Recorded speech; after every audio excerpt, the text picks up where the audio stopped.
안녕하세요.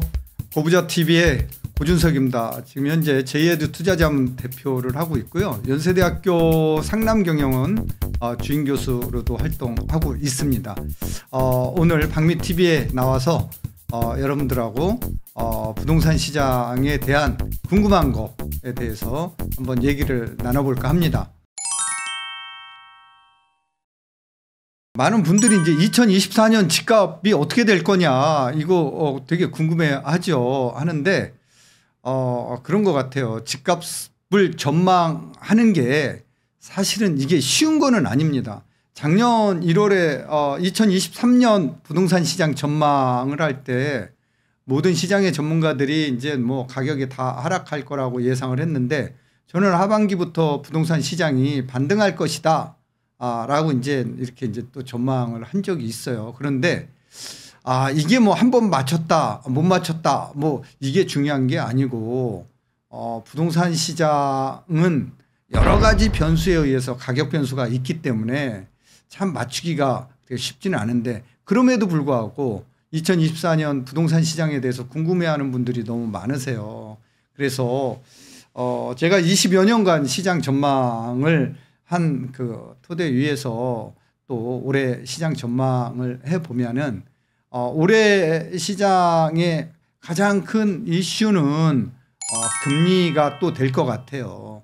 금리가 떨어지면은 부동산 가격은 다시 이제 반등할 가능성이 굉장히 높죠. 왜냐하면은 부동산 가격 결정은 수요와 공급에 의해서 결정되는데 지금 서울 수도권 지역은 수요 대비 공급이 부족한 시장입니다. 이러한 시장에서 지금 가격이 지금 거래량도 떨어지고 가격도 지금 조정받고 있는데 자, 이러한 원인은 지금 금리가 가격을 통제하고 있기 때문에 그렇거든요.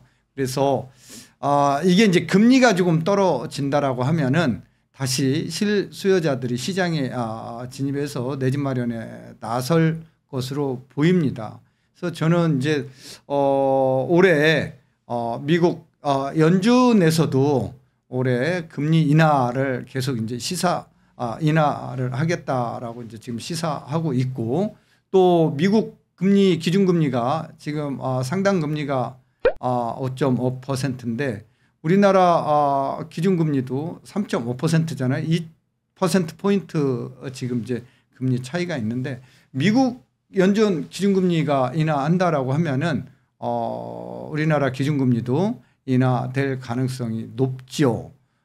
그리고 이제 올해 경제 성장률 목표 자체가 2.2%인데 이렇게 이제 경제 성장을 하기 위해서는 고금리보다는 저금리 기조로 가야지만 성장의 GDP에 이제 영향을 미치기 때문에 자, 아무래도 이제 금리가 떨어진다라고 하면은 그때부터 가격은 반등할 수 있다 이렇게 보고 있습니다. 그래서 올해 전망은 상반기 1분기 정도에는 가격 거래량이 현재 상태와 같이 주춤하다가 2분기부터는 2분기에 이제 금리가 변동될 가능성이 높기 때문에 그때는 가격이 다시 반등할 가능성이 높다 이렇게 보고 있습니다. 그래서 올 1년 전망을 하면은 서울 수도권 지역은 2에서 3% 정도 가격 상승이 예상된다 이렇게 예상을 한번 해봅니다. 그러니까 이제 소비자 물가 지수가 떨어지면은 사실은 금리 인하 가능성이 굉장히 높거든요. 그러니까 소비자 물가 지수가 올라가면은 이 물가 상승률을 통제하기 위해서 금리 내리기는 굉장히 부담스럽거든요.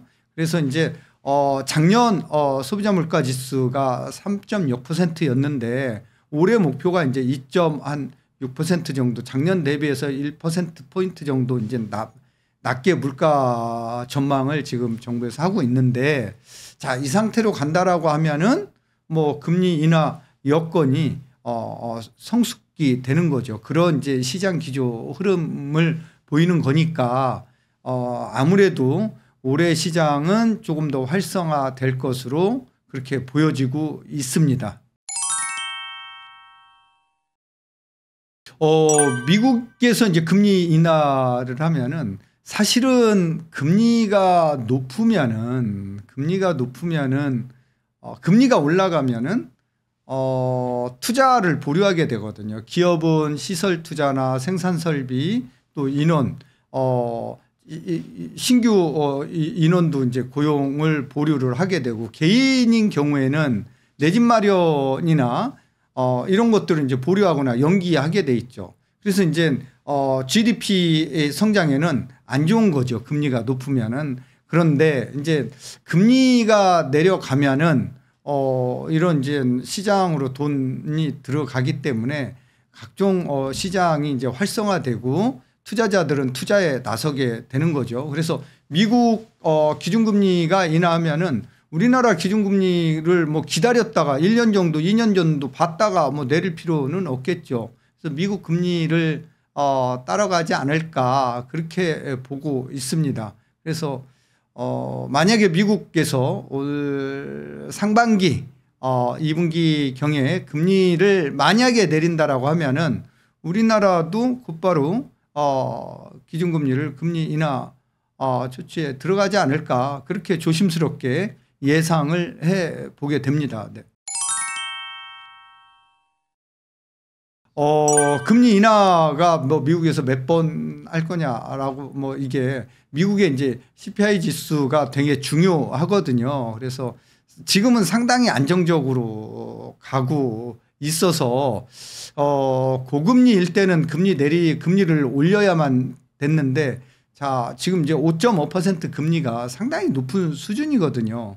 이 금리를 이제 뭐 올해 얼만큼 내릴 거냐. 근데 한 번에 0.5씩 내릴 수도 있고 0.25씩 내릴 수도 있는데 이게 이제 경제에 충격을 덜 주면서 내리려면은 0.25 정도씩 퍼센트 포인트씩 내리는 게 올리고 내리는 게 가장 경제에 충격을 덜 준다라고 합니다. 그래서 이제 그 수준으로 뭐 0.5에서 1% 내외. 그럼 0.25씩 하면은 뭐 두 번에서 한 4번 정도 인하하지 않을까 그렇게 예상을 한번 해 봅니다. 금리가 인하가 되면은 기준금리가 인하되면은 이제 시장 주택담보대출 금리에도 이제 영향을 미치게 돼 있고요. 그러면은 실수요자들은 기다렸다 사지 않고 시장에 한꺼번에 들어갈 가능성이 높아요. 그러니까 은행에 가서 번호표 받아가지고 은행 업무를 보는 이 순서를 기다리는 게 아니라 무주택자들은 한꺼번에 여건이 좋아지면은 이제 시장에 들어가겠죠. 그래서 아무래도 인하가 된 이런 조짐이 나타나면은 부동산 시장에 거래량이 증가하면서 가격은 우상향할 가능성이 높다. 금리 인하 즉시 시장에 영향을 미칠 것으로 그렇게 예상을 해봅니다.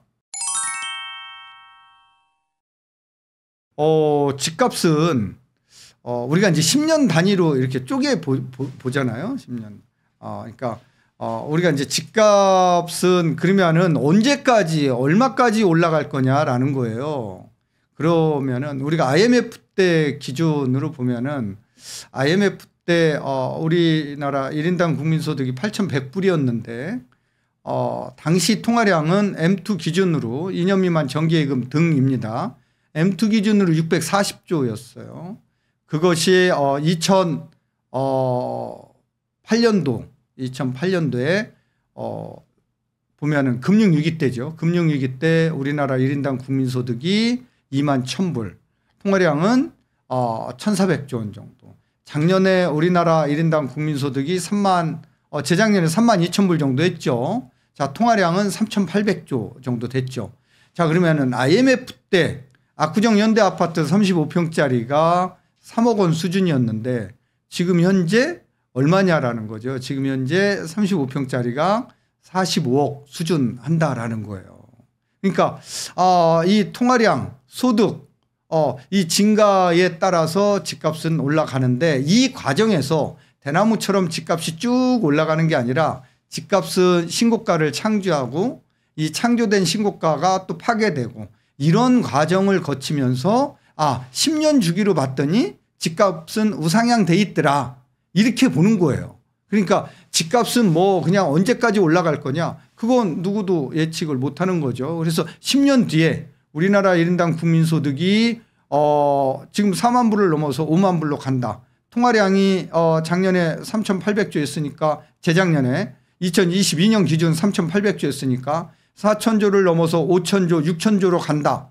자, 이러면은 집값은 얼마까지 가겠느냐라는 거예요. 그러면은 10년 뒤에 만약에 소득이 6만 불, 7만 불로 가 있다.